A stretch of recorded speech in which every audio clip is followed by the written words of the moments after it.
Welcome back to the podcast. I am so excited to have my friends, Dr. Mark Hyman and Mia Lux here. Welcome.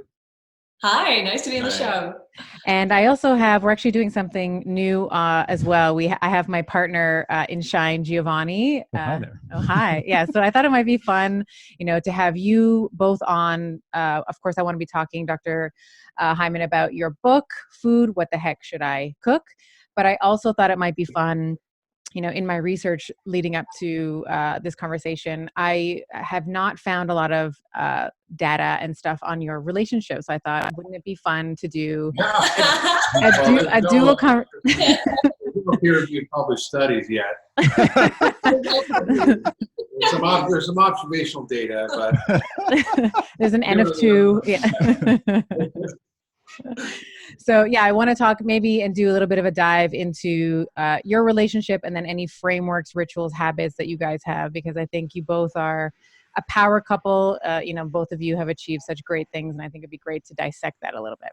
It's actually one of the biggest parts of our lives too. Like, we don't talk about it much, but we do have, we're so intentional about it that that is actually a really exciting thing to talk about. Yeah, I just got the chills. Yeah. Amazing. That's awesome. So let's just start at the start. Let's talk about, the origin story. We're big, comic book nerds and superhero fans, so we love origin stories. Maybe just tell us and listeners where you guys met, how you guys met, how this love came to be. Depends who you ask, okay. Right? The male version, the female. I quite like your version. Okay, well, I was doing a lot of work on myself because I'd had many relationships that didn't go so well. They were improving over time, but it wasn't exactly like I wanted. And I sort of was on this sort of, celibate inner journey. This friend of mine told me about this conference that's called A-Fest, and I'd never heard of it. And he's like, it's awesome, you should go. All our friends are going. It's on biohacking, you should go. And I'm like, no, okay. I said, well, you introduced me to the guy who runs the conference. And I normally don't reach out and ask to go to conferences. But it was one of those things where I just had a feeling that I was going to meet somebody. And so, that was that. And then I got invited, and I had to go through a screening process where I had to be interviewed by the host of the event, which turned out to be this one. And so I saw this name. I thought she was a Chinese woman because her name was Mia. I said, kind of weird name. And she was from Malaysia. And I'm like, whatever. And she got on the screen. I was like, oh, who's that? And we ended up having this great conversation. And that was that, Then we showed up at the event. And I showed up, and the first night, I was like, oh, hi. And then she thought, what? So one of the great long-standing debates in our relationship is who used the pickup line first. I think this always covers, like, you picked me up. No, you picked me up. So the debate is, I did say to him, do you dance as well as you dress? That is a true statement. That was like the first line. I mean, so I didn't really answer the question. I grabbed her hand and I said, let's go. Because there was a dance DJ playing. And so then we danced. But we had a really amazing whirlwind relationship because, I think. And then I said during the dancing, I said, well, if she had a boyfriend at the time, I said, if I lived in New Zealand, your boyfriend would be in trouble. And she was like, you're right. It's true. And that was like, and then we took, she went back to New Zealand. Nothing happened. There was, other than some hand holding under the table. And then she broke up with her boyfriend, and she was always wanting to go to Burning Man. I said I had a ticket, and I know I had bought a ticket. And I said, meet me at the temple at sunrise. Which I think is the pickup line. You get a Burning Man ticket, you're like, hey girl, meet me at the temple at sunrise. I mean, like, I feel like that's like a romance pickup line, an opening for the books. Yeah, and then we basically decided, no, we live in New Zealand, there's an age difference, like, this is just fun for the week. Let's have fun and go all in and call it hokey pokey. And we did. But then once we got in so deep, so fast, we decided this was too much fun to not keep going. And so we just kept going. And the first date was 26 days. She went home for 2 weeks, packed her bags and moved in. And we've just auto-extended for like 3 years. We just kept. Well, then we got married. Got married pretty quick. And that was it. And she's been getting better ever since. I think it's like with us, I feel really lucky that you know, our relationship isn't something you take for granted, because, you know, when I first met Mark, I knew instantly when I met him, I was like, this is the person I want to be with. And my brain was like, no, because he's like older, it's a different thing. Like there was nothing rational about it. Like it wasn't a convenient, easy relationship. But because of that, because, you know, there are so many obvious things that didn't make sense, we have been so deliberate, intentional about how we've had our relationship. True. You know, you're much more mindful of it. You don't take it for granted. And so I feel like we've done so much of the hard work up front, learning about communication, learning about, you know, how do you love each other, how do you, like, you know, create lives that are compatible, that I would never have done, I think, if it was like one of those relationships that just seemed really good on paper. Right. You know what I mean? We did the hard work up front, I think.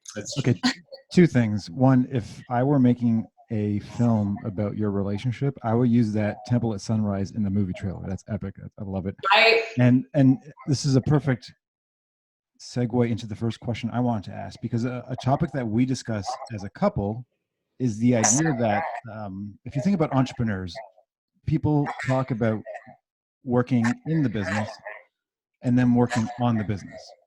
And yet in relationships, in romantic relationships, that doesn't happen. People are in it, but they don't work on it. So how do you approach working on the relationship? Like we have what we call CEO meetings, where we'll go on a date, but we actually talk about our relationship and our family and our goals and our dreams as if we were business partners talking about the relationship. So I'm curious if you have any habits or ritual around working on the relationship. Yeah, I mean, I think we Nobu. Nobu. There's no way. Quarterly goals, go to Nobu 70 We times. did dinner, like, you know, you create like a space where you choose, okay, well, tonight we're going to go to one of our favorite restaurants, and this is what's going to be on the table. We're going to explore this together. And like often we'll do reflection and gratitude exercises together to look back over like the last 6 months and express gratitude for what we've experienced, and then like look for the next 6 months. But I think we do it more minutely too, because we have a daily practice that we actually developed because we had different talking styles. And I think a big part of a relationship is feeling continuously connected to your partner, not just falling into the habit of being like, what's on your schedule today? And like talking about the surface stuff, which can happen very quickly. So we created something called What's Up Below, like what's up below? And the idea is like you each take a turn to ask like what's up below? And that person talks about their feeling experience about what's going on in their life. So it's not just like what's happening in your day, it's like a 10, 15-minute check-in, or it could be a 2-minute check-in about like their internal experience of where they're at. And that person just talks, the other person just listens until they're done, and we swap. And doing that every day actually keeps us really live with the changing internal experience, which is really, really helpful. Yeah. Because the external goals we actually found really easy. Like that's when we find easy to talk about and plan. But it was really easy to get caught up in the big lives we're leading and not check in with like, but how are you feeling about all of it? Yeah. Yeah. I mean, it's really, you know, the intentionality of like not just sort of doing the logistics of life together, but actually like having connected time, talking about, you know, what we're experiencing at a deeper level. And then we talk about other issues like sex, or we talk about family, or we talk about, what our dreams are, not just the logistics of work, but like what are we trying to achieve? How can we support each other? And like really intentional, like, okay, we're doing this right now. So this is how we want to sort of frame what we're doing. And we really support each other and give each other a lot of space. Pretty awesome.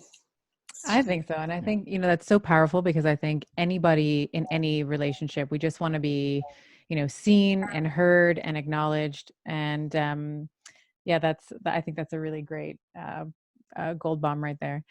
If there was one thing, so I'll ask this for both of you, and you guys can decide who answers this first.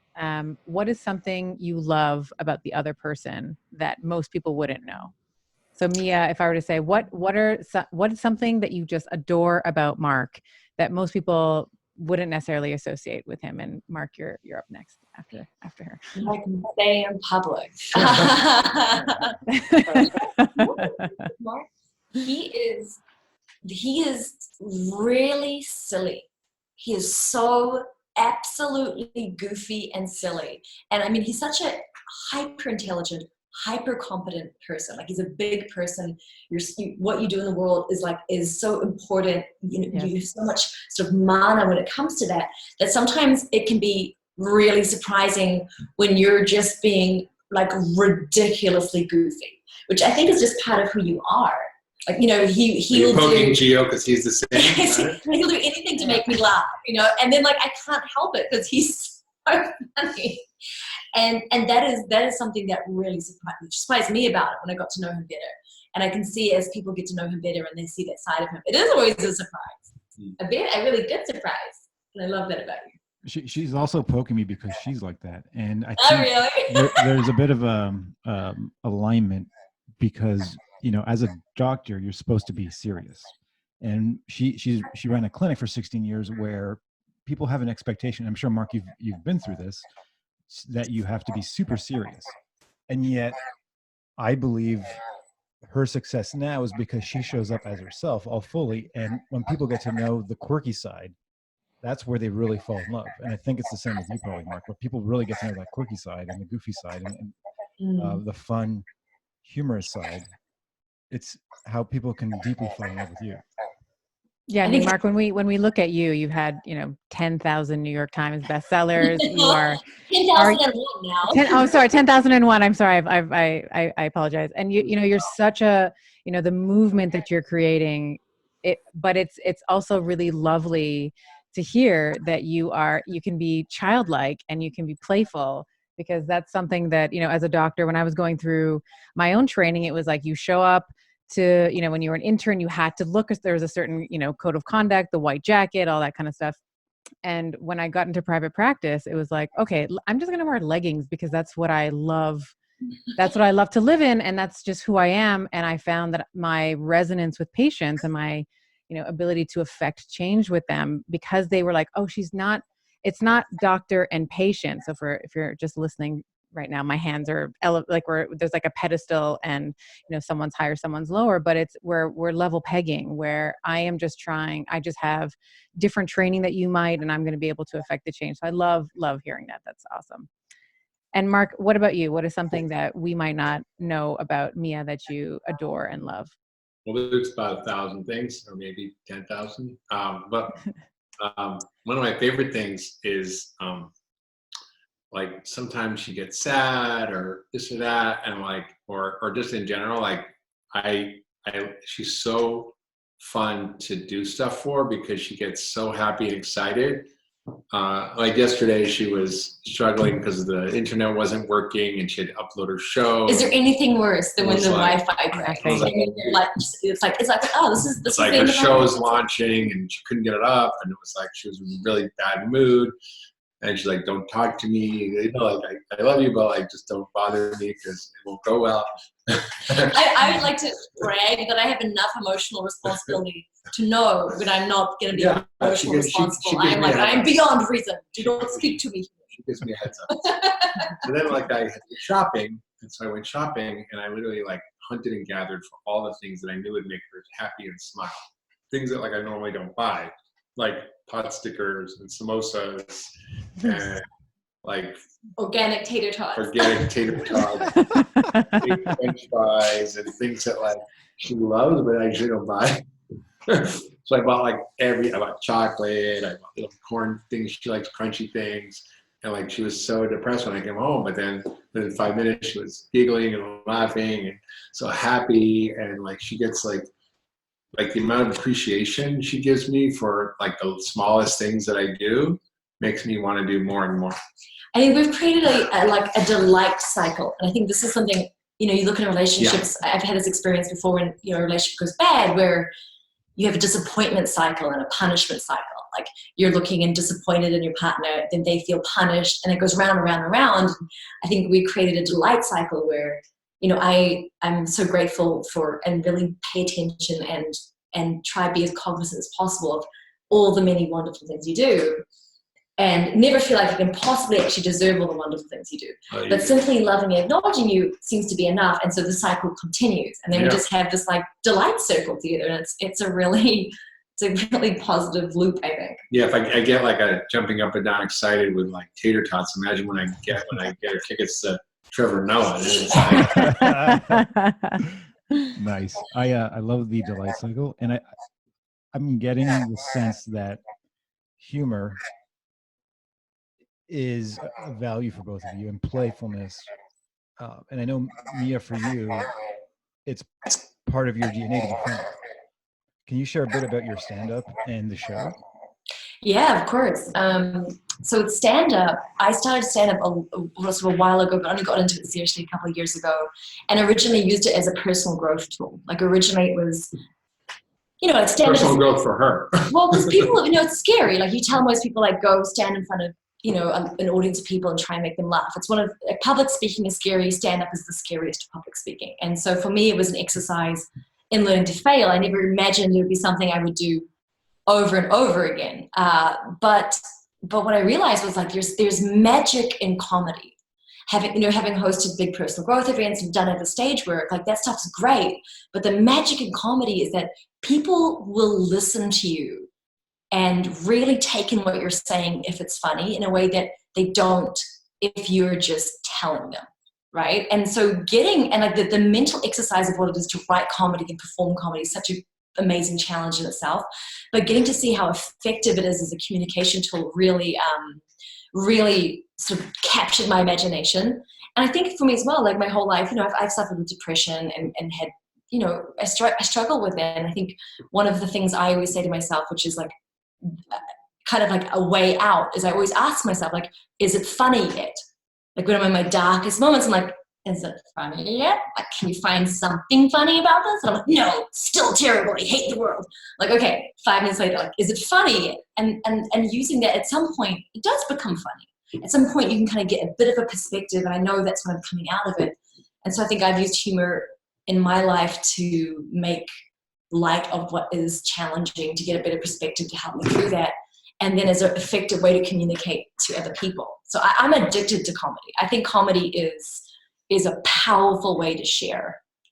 And she's so good. And you're funny. Like one of the reasons Mark works is that he gets to the stage and, Stephanie, it's like it's doctors, so everyone's serious, everyone's taking in information. Right. And he's like cracking fungus jokes, and then the whole room like lights up and laughs, and then there's a warmth, and then people are receptive, and then they listen 10 times closer to the rest of his talk. Yeah, I had a patient with a lot of mushroom, with a lot of yeast issues, and I'm like, oh, she's just a walking mushroom. Yeah. Well, that was you really exemplified that well, Mark, when you were on Mia's show. So we were recently watching the Conscious-ish show when you were you co-hosted, and one of the funny things that I remember laughing out loud was you were like, well, there's a difference between grass-fed and grass-finished beef and shit-fed beef, which is so funny. And then you're like, what do you mean? And then Mia's doing her stand-up saying, yeah, they feed them candy and they feed them feces, and I was like, no. Yeah. So it's a really powerful way to get information. And then I was tethered to that. I watched the entire episode multiple times because I was like, there's no way there's candy. No, they can't be eating candy. And so good on you. Everybody listening needs to go to consciousish.com and watch the episodes. It's going to be a series of 6 episodes that they can watch right there. Consciousish.com. The one on food is fun. Yeah. Like, especially with Mark's new book, I think, and I'm sure you'll ask him about this soon, but one of the things that captured my imagination about the work he's been doing, and I was glad we could share a little bit on that show, is that, I think we're focused a lot on personal health. We're focused a lot on diet and like getting well for ourselves. But I think we're quickly getting to that point in time where that's not enough. And we're seeing that there's so many wider implications that we can't ignore that are at a planetary level. And so now having Mark's work addressing things beyond the individual, I think is really exciting. Yeah. Yeah. So let's talk about your book. Everybody. I mean, like it's the planet. It's all of us. Yeah. I love your book because I think first the title is just amazing. The food, what the heck should I eat? And food, what the heck should I cook? I mean, it's so brilliant because I think even I sometimes will go to the fridge and I'll open it up and I'll be like, I don't know what and I'll close it. And then I'll come back 10 minutes later. I'm like, so it was such a great title. And I think even when you dive into the content, you've masterfully somehow avoided all of the the diet, like you just have the best mashup, like the best paleo, the best keto, the best vegetarian stuff, and you're not infuriating the vegans and you're not infuriating the carnivores, and it's just masterful how you've done it. Yeah, it was hysterical because when the book came out, it was like #1 in paleo, #1 in vegan, #1 in vegetarian, #1 in low fat, #1 in low carb. It was like Yeah. hysterical. #1 Yeah. in gluten-free, #1 in dairy-free. And I'm like, wow, it's like, that is exactly what I wanted. Like, everybody confused the shit out of everybody, and like everybody realized it's all, you know, just about common sense and good science, and like put those two together, and it's like, it's hard to argue with anything I said. But it's hard to do. I mean, I know you're playing it down, but to be #1 in vegan and paleo and keto and low carb, and that is a feat in and of itself. So, you know, I first, I just want to offer my congratulations because I think it's a phenomenal book. And when I look at the book, I think that and you can correct me if I'm wrong here, but when I look at the through line, what the secret, you know, message is that you're trying to make cooking cool again. You know, when we talk about making effort cool again, like, you know, being proud of the fact, like, you know, ahead of this conversation, I have 14 pages of notes just on another screen here on both of you.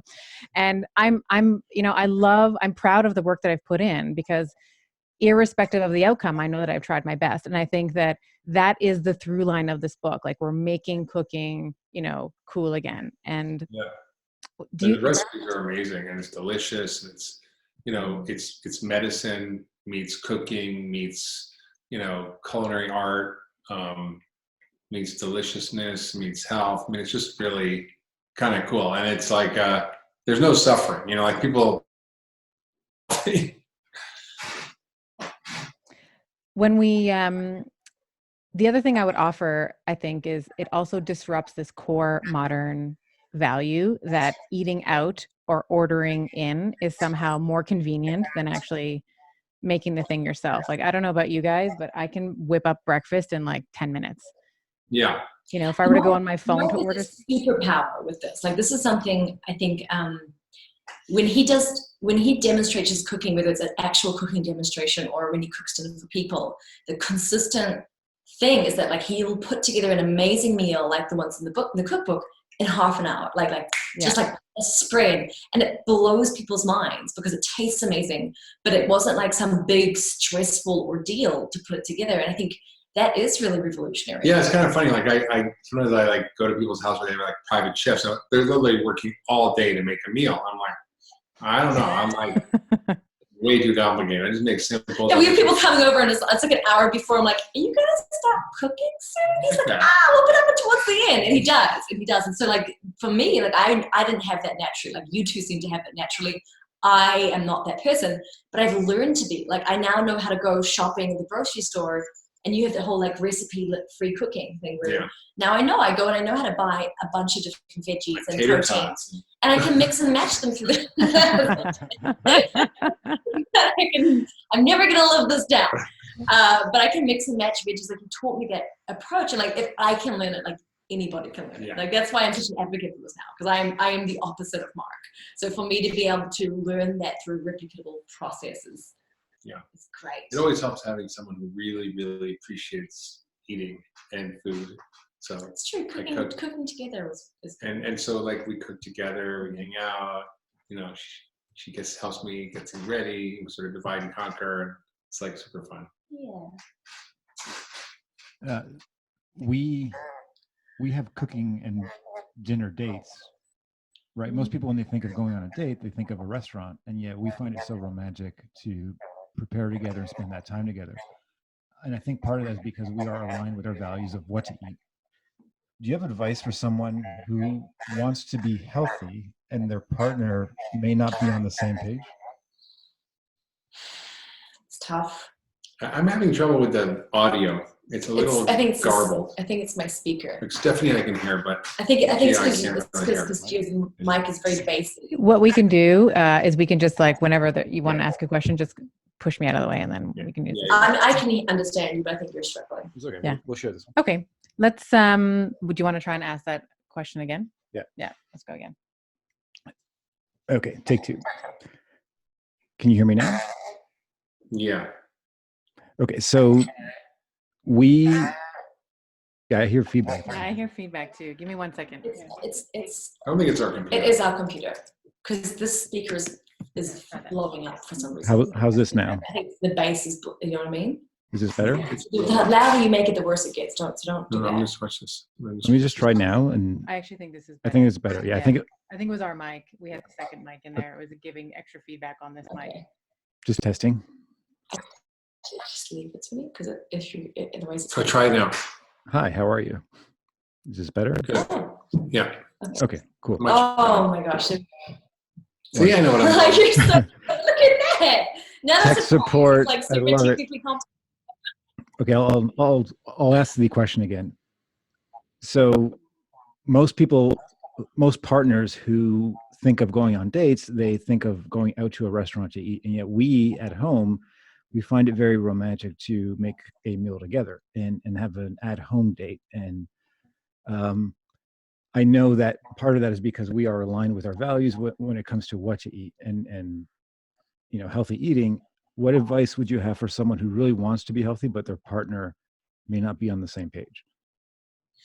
I think your suggestion is great. If you kind of make something delicious at home and create a romantic environment, like we'll set the table in the dining room, we'll put candles out, we'll create a low lighting, we'll put some nice music on. So like going to a fancy restaurant, and we have this great meal together, and you make delicious food, and you can make stuff that's not like healthy, that's like good. It's sort of a fake healthy. In other words, it's tastes great, but it's super healthy. And it's not that hard to do. And a lot of the recipes in the book are like that. And so you're gonna have a hard time convincing me that people won't like great food if it's put in front of them. And I'll just give you an example. So I was part of the movie Fed Up, and I went down to this family in South Carolina that lived in a trailer, a family of 5 on food stamps disability. They never cooked a meal on their trailer in their life. Everything's from a package, a box, or a can. It's heated up in the microwave. And, we made like fresh turkey chili. We made a simple salad. We made some roasted sweet potatoes, stir-fried asparagus, like really simple. But it was like fresh ingredients, really good. The father, never really could. He was on dialysis at 42 from diabetes already, right? His kidneys had failed. And he was like blown away by the food. Even the little kid who never ate a vegetable in his life, was terrified there were vegetables in there, and the turkey chili. I'm like, no. It's like it was onions. You're like, this is actually good. And they start eating it. And so even people who really are not used to eating anything that's unprocessed actually can have their taste buds come alive when you feed them real food. And there's nothing sexier than someone who can, Mia, don't you agree? There's nothing hotter for a woman than a man that knows how to cook your favorite meal. Oh, is that it? Totally. Yeah. There's nothing better. Style and with ease, When I made you breakfast at Burning Man, was that it? That's true. It wasn't the temple, it was the breakfast. It was the It breakfast. made me the best eggs ever. And I would also say, when we cook at home, it gives me time with my kids. My sons, they love to, especially when we're making meatballs, they like to get their hands in and roll the meatball and choose the vegetables and stuff. So, cooking at home is, I love what you're doing with this book because it's really just about making, cooking cool again. And I think it's the sexiest thing on the planet because we have generations of people now that don't know how to cook. They're eating processed food, the standard American diet, garbage. And maybe you can comment. Yes. And that family lived in a food desert, one of the Right. worst. They lived on food stamps and disability. Right. And they were able to do this there, cooking real food, and lost 200 pounds in a year. The son gained back a bunch because he went to work at Bojangles. He came back and then he lost the weight again. He lost 138 pounds. Wow. So these are people who never had any exposure, access, and were on a tight budget who figured out how to do it with some simple guidelines that I talk about in the book. On the flip side, I think, when you're in a relationship as well, I have experiences and I can see it, there can be a tension. And between if someone, wants to be super healthy and they make a big thing about it, right? And they Like sort me? of drag the other person along. I do think there's a psychological element too, where like it's very different when you feel like you're doing something fun, like doing a date, and the person says like, oh, I really, I want to do something special for you tonight. Do you mind if we stay home and I cook dinner and we do it together? Versus being like, I think you should eat healthy. Here's what I read. This is, and like nagging each other, right? Mm-hmm. It's very easy to get excited and almost like evangelical about this. Right. And so you're going to tell everybody what to do and you're going to force them to do it, which can be, I think, the worst. No, I think very much it's like demonstrate, right? Yeah, so like show, don't tell. Yeah, exactly. Show, don't tell. Give them the experience. Don't then be like, see, healthy food is nice. Like just give people the space to grow into the experience and to like it without judgment being pushed on them. Yeah. The magic is in leading by example. So in our case, I don't know if I knew either of you more than we met 4 years ago, and I lost 70 pounds in the first 9 months of us dating. I remember that. I remember you pre-Stephanie, and I remember that. Pre-Stephanie. Yeah, it's an AS. That's your life. And part of that was because of her leading by example and teaching me. And back to Mark's point, I just think the majority of people don't have the awareness, and they've been sold through the marketing and advertising world of convenience and just buy this quick thing. And prior to us meeting, I was in drive-thrus all the time. I was always on the road, and I thought it was convenience to literally go to a McDonald's, buy a burger, and eat it in the car. 5 minutes later, I was done. I'm like, wow, it's so efficient. So my paradigm, my belief structure was being overweight and sick is not so convenient, right? But that's the thing. And not so convenient. And we're also sold this crap that it's cheaper, that somehow it's cheaper to eat that way than it is to eat the healthy way. And yet we've actually discovered it's the other way around. Yeah. We save more, and I haven't been sick in years. I used to have everything, pneumonia. I used to have all these things happen. If I would catch a cold and be out for a week. And I'm now discovering how magical my body is at just wanting to be healthy and healing. Yeah. Right? Yeah, your cravings change, your needs change. Yeah, it's great. And then with respect to food itself, the one thing I've discovered too is that once I detoxed off of sugar, real food tasted 1,000,000 times better. And I think part of the challenge is that people, their taste buds are so screwed up by the sugars and weird shit they're eating that they don't even know what vegetables taste like. Yeah, one of the things that really is big for people is the role of mental health in food. And people don't understand that their mood, their depression, anxiety, all that can be related. Even ADD can be related to what they're eating. And Mia did a show called The Depressedemic and the Conscious-ish Show. So you go to consciousish.com, you can watch it with Marissa Peer. It's amazing. And we'll make sure it's linked in the show notes. Yeah. Yes. And she talks about, the role of many things in depression, but we do a whole thing on food as well, and how food affects your brain and how food affects your body and how food affects your mood, because I don't think people make that connection. So a lot of times we ascribe meaning to our moods and our feelings that have to do with things that aren't really true. Like the real reason we're feeling like crap is because we eating stuff that makes us sluggish, tired, depressed, anxious, right? So I think I think it's really, her show is so good. Mark's always really good at pointing that with me, because I definitely tend to. I was a super sugar addict. I'm a lot better now, but it was a 90-day. She only eats 4 chocolate bars a day. But they're dark chocolate versus I used to eat I used to mainline sugar, like packets of Smarties, So I'm an investor in huge chocolate, and occasionally I'll send over a box or a huge bag of chocolate, and I'm like, oh great, we have chocolate for 2 months of chocolate, and then I'm come home, where's the chocolate? And she's like, 2 days later, it's gone. It's true. And so Mark is very good at pointing out to me that it's not a coincidence that I ate 2 bars of chocolate and then I'm having a really hard afternoon.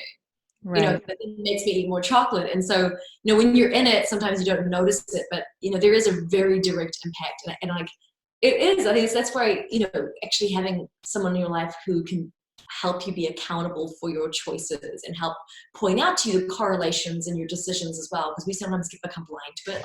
You have a bad week, but your partner can point out to you well, did you do your meditation practice for the last 3 days? No. Maybe that's why you're feeling. Mia's very good at impatient. pointing out the consequences of my bad behavior.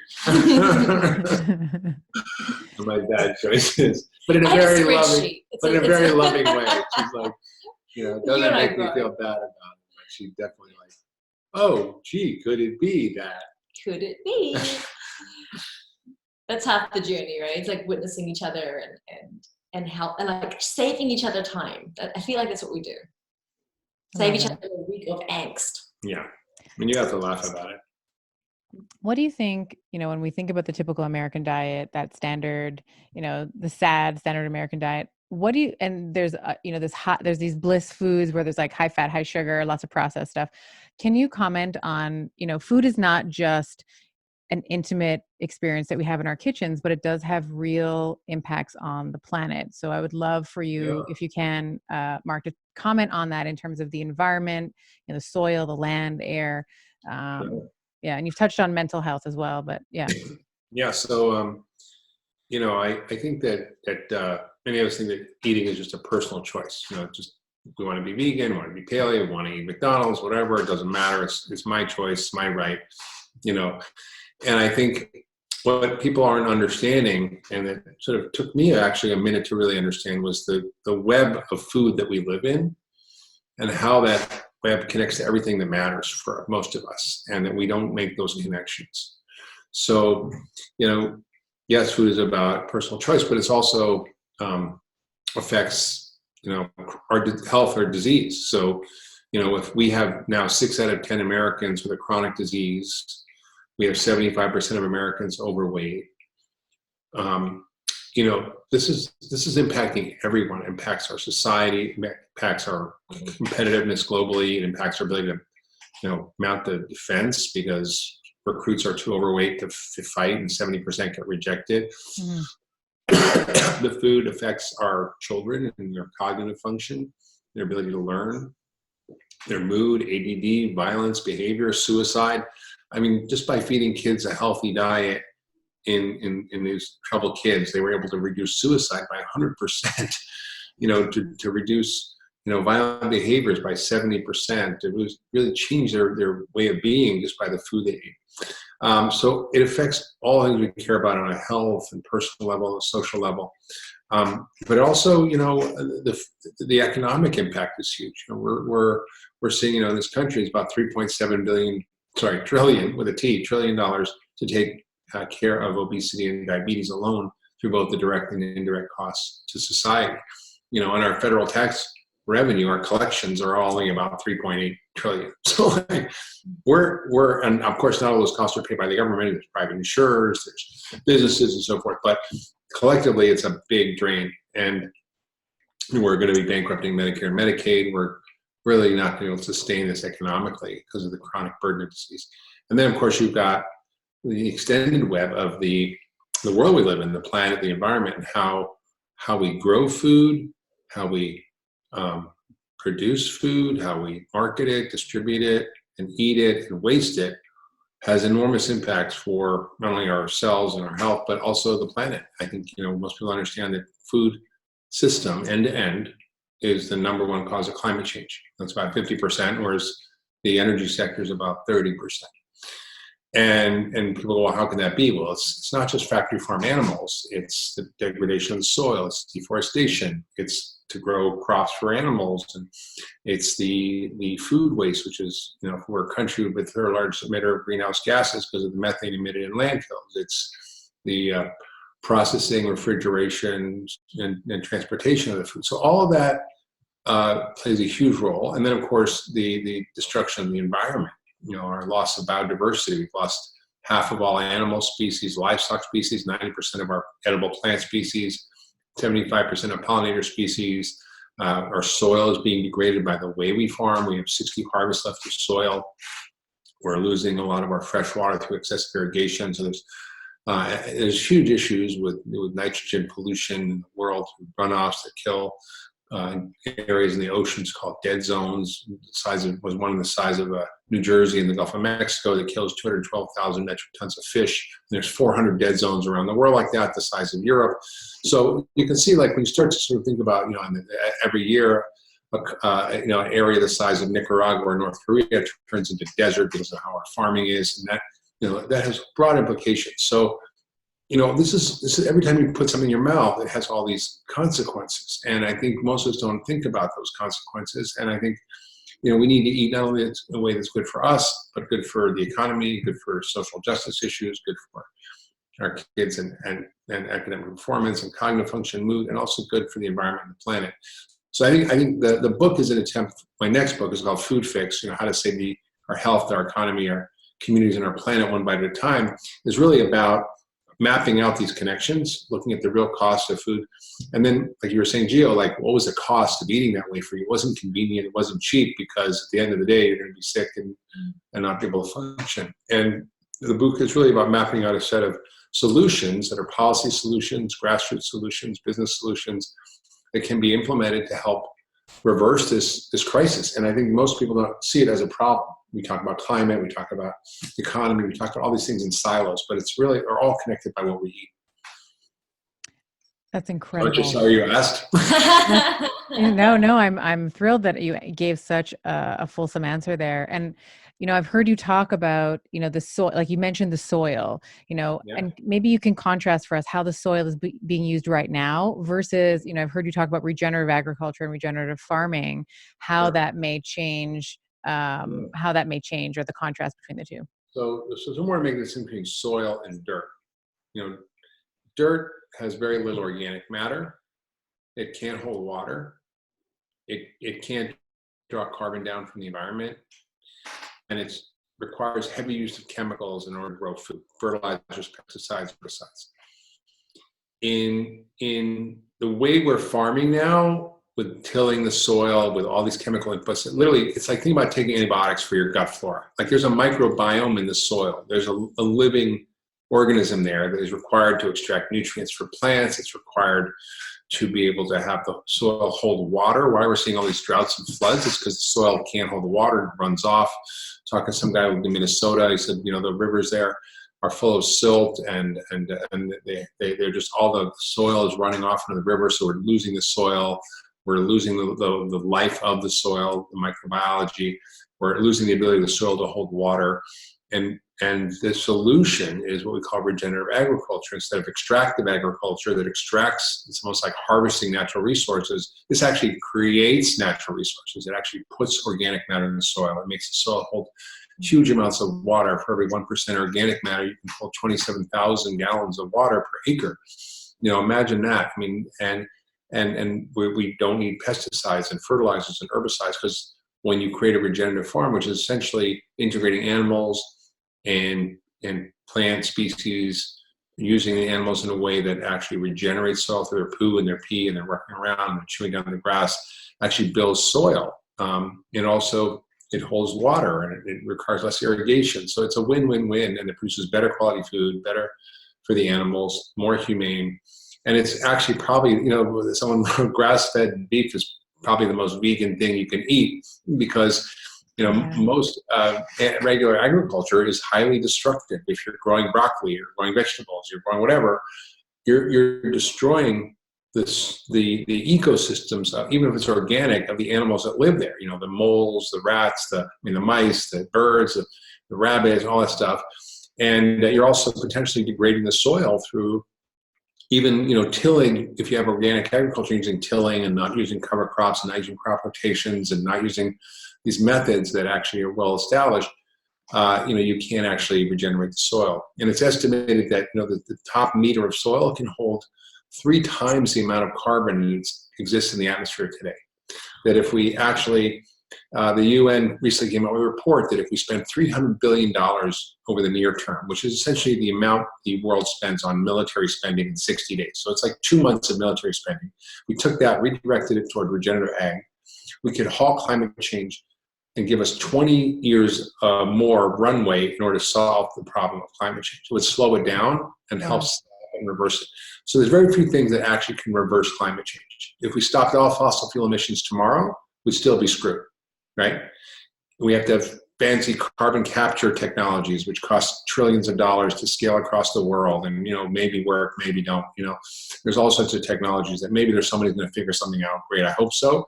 But in the meantime, we have to use the most powerful technology ever invented to reverse climate change, and it's called photosynthesis, God.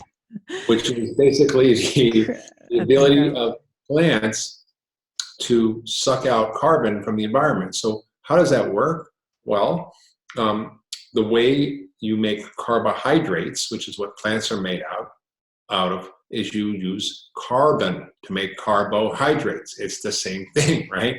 And so the more plant matter you have, the more grasses you have, you literally could draw down the carbon dioxide, because the plants breathe carbon dioxide. And what do they do with it? They put it into the plant materials, but they also put it in the soil. So you build the organic matter in the soil, and you literally could draw down carbon to reverse climate change to pre-industrial levels if you did it at scale. And so the UN said, can we take 2 of the 5 million degraded hectares of land around the world and put $300 billion into it? We literally could stop this process. So the data is there, the science is there.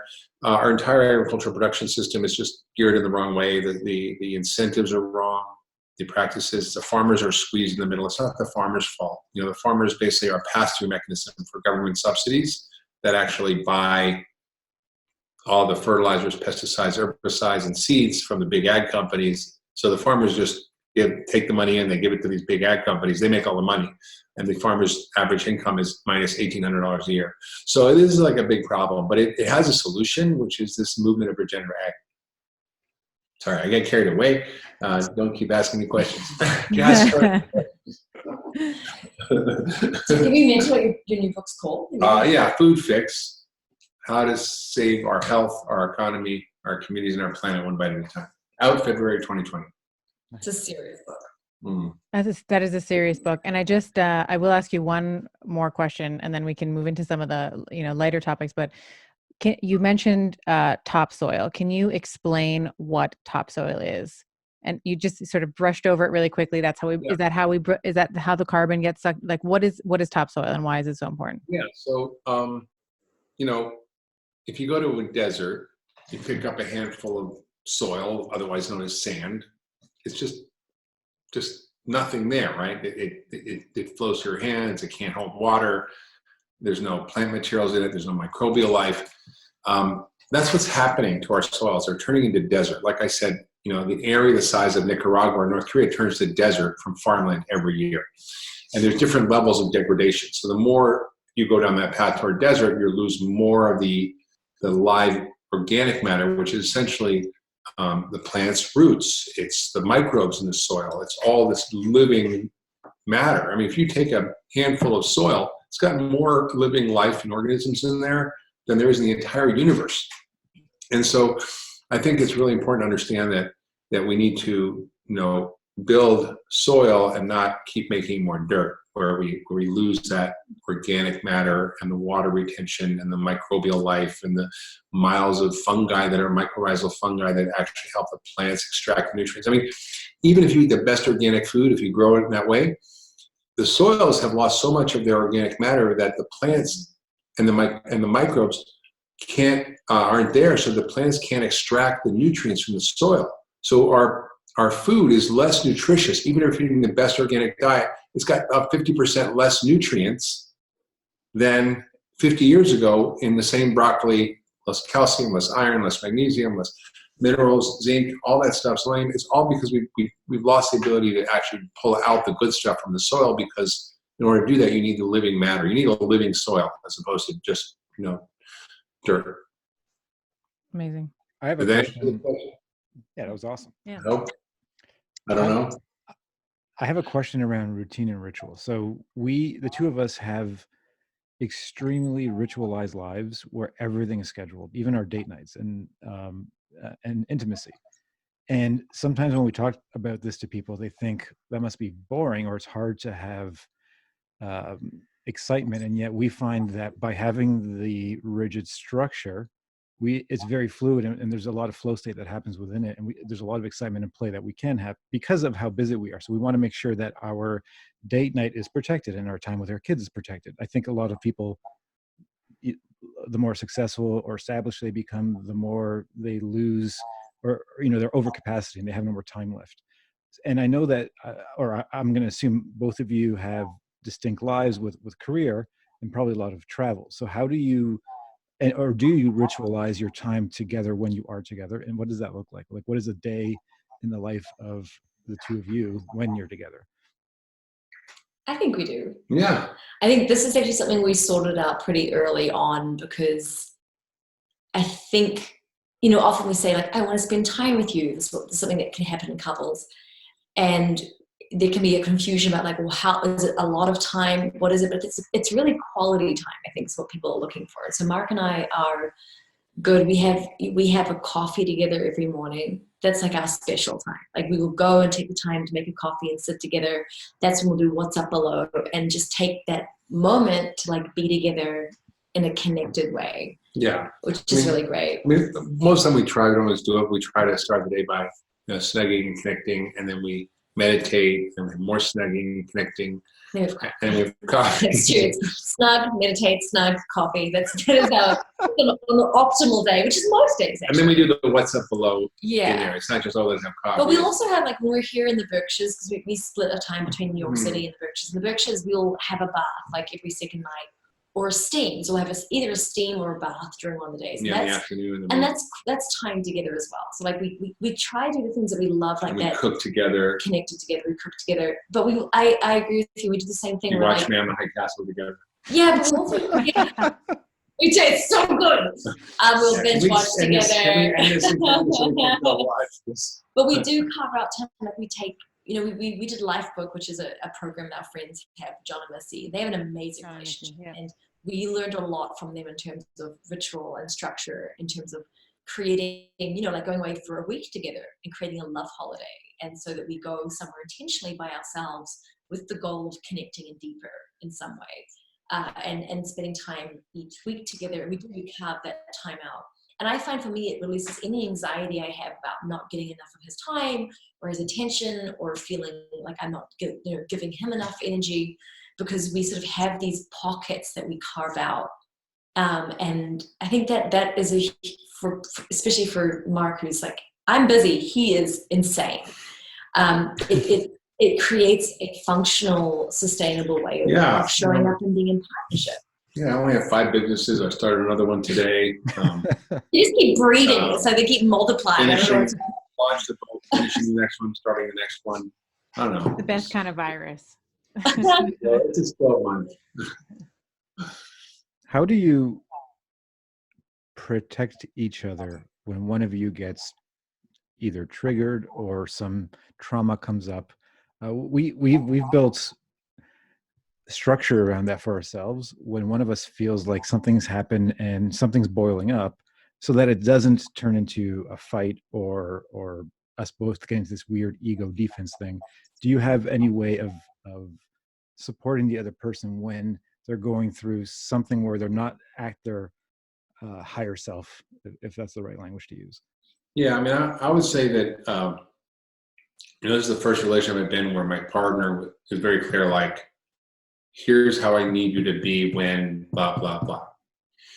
And, also, I realize that my preferences don't matter as much as her happiness. And, if there's something really important, then I might, say something, but most of the time, like, it's insignificant compared to her happiness. And so when something comes up, I'm like yesterday, it was, I could have gotten, she's being rich, she's upset, she's not fun to be around, it's annoying, like, whatever. I'm like, I'm going to go buy a bunch of stuff that's going to make her smile. And it was like a fun game, and not take anything personally, and just trust. And she's also taught me that, and I don't think most people are like this, so it may be harder for other couples, but she's completely emotionally self-accountable and self-correcting. So it's kind of rare, but it just gives me opportunity to relax and not panic if she's like gets in a weird space, and just give her a minute. And sometimes it's just a minute, sometimes it's a night. But like, I just trust her 100% and trust our relationship. So I feel like that's a really powerful. That took a lot of communication. I think, I always joke, like, we spend the first 6 months communicating about communication. Like you have to learn each other's languages, and like the way that Mark would respond to conflict or triggering, for instance, is he just wants to like hash it out, like right there and then. He'll spend like 6 hours in the emotion going round, round, round, round, round. Whereas my style is to be like, I'll be like, oh, I am being triggered. Yes. I'm very angry. I need to go and take some time to process my emotion, figure out what's real, what's not real, and then come back and present it when I'm not all wound up, which then he used to feel was like an abandonment or like a withdrawal, right? So we get to figure out how to build a bridge between us so that he understands that if I need a moment to go figure it out, it's not because I'm running or withdrawing, it's because I want to come back with a really open heart and a clean space so we can really like deal and heal with whatever it is, right? But she also doesn't like, rarely, she doesn't externalize like the reason for her being upset. So like, she's never like, so you're not blaming, or blaming, it's or always yourself. but she doesn't like, and that's like super powerful. But saying that, I also think we're pretty good. Like we've both our lives have been radically transformed since we got together. That was just part of what needed to happen for us. And I think we also hold each other accountable. Like I think both of us had some suboptimal behaviors and some triggers that we had to work through together. And so learning when to support your partner and give them space, but also learning when to like be like, that's actually not okay, and have a boundary and ask them to be accountable for their behavior is also part of it. So I think there's a dance there, and like we don't always get right. Like it can be a bit weird sometimes, but like we have a thing, like we always come back to love as quickly as we can. Like that's our focus. Like come back to, like as soon as we can get back to love, like we're both always wanting to come back there. And I think that's what makes it work. Even if we don't always have the skills to do it like straight away, we get better and better, and we always end up back there. Yeah, we call that protecting the bubble. Yeah. Exactly. And I think it's foundational, and trusting that your partner is in that with you. I mean, it's almost like instead of asking, what do I need? It's what does the relationship need? Yes. Yeah. And we're also lucky, like we ask people for help. So we have a lot of people in our life that we go to. We have, coaches and like friends who, if we're struggling with something, like one of Mark's best friends is a life coach. He's worked with for 6, 7 or 8 years now. And like if like he's really not owning it, he's like in his cycle and I call her and I'm like, well, and it's like the emotional. And we'll call her in and she will do it with us, right? Or like if I figure, like if I'm having a crazy emotional reaction to something and I go, you know what, there's something I believe here and this is mine. And so I'll go work with Shelly Lefko, who's my belief coach, and I'll go work with her to work on whatever it is that I'm believing that's creating my friction, right? So, and if I notice a belief in Mark, I'm like, you need to go handle it. So we also, we get that like we don't have all the answers. I think all couples should exist within like a network of support and people who know you and love you and who you can speak to, because most of us now are so isolated. Like a couple is a little isolated world, and it's very hard to do it just like the two of you, Sometimes we need to go to the emotional emergency room. We get to the emotional emergency room. I love that. Talk us through this. Like, he's wrong, she's wrong. No, but it helps to have those people. I just want to thank both of you for your radical honesty and transparency in this conversation today.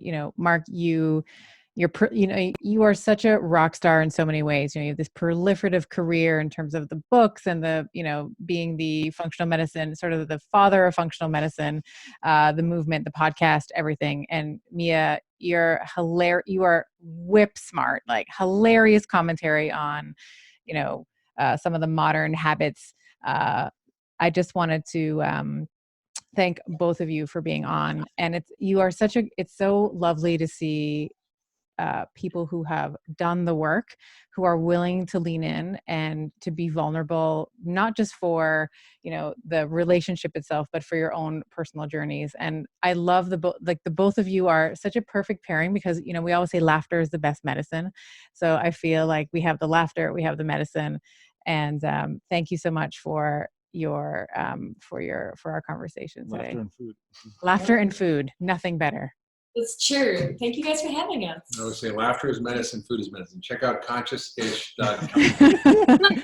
Conscious-ish, and I will link to everything. So just as a last Forget my little, just go to the show. You're so funny. is there any other links? The conscious-ish, the show dot, we'll make sure that that's in the Just show. consciousish.com. Conscious-ish.com. What about you? Are you pre-ordering Food Fix yet? Yeah, if you want to get my cookbook, they can go get Food Fix on the pre-order. On Awesome. Amazon. Yep. Stay tuned. It's a big thing. Thank you guys so much. Of course.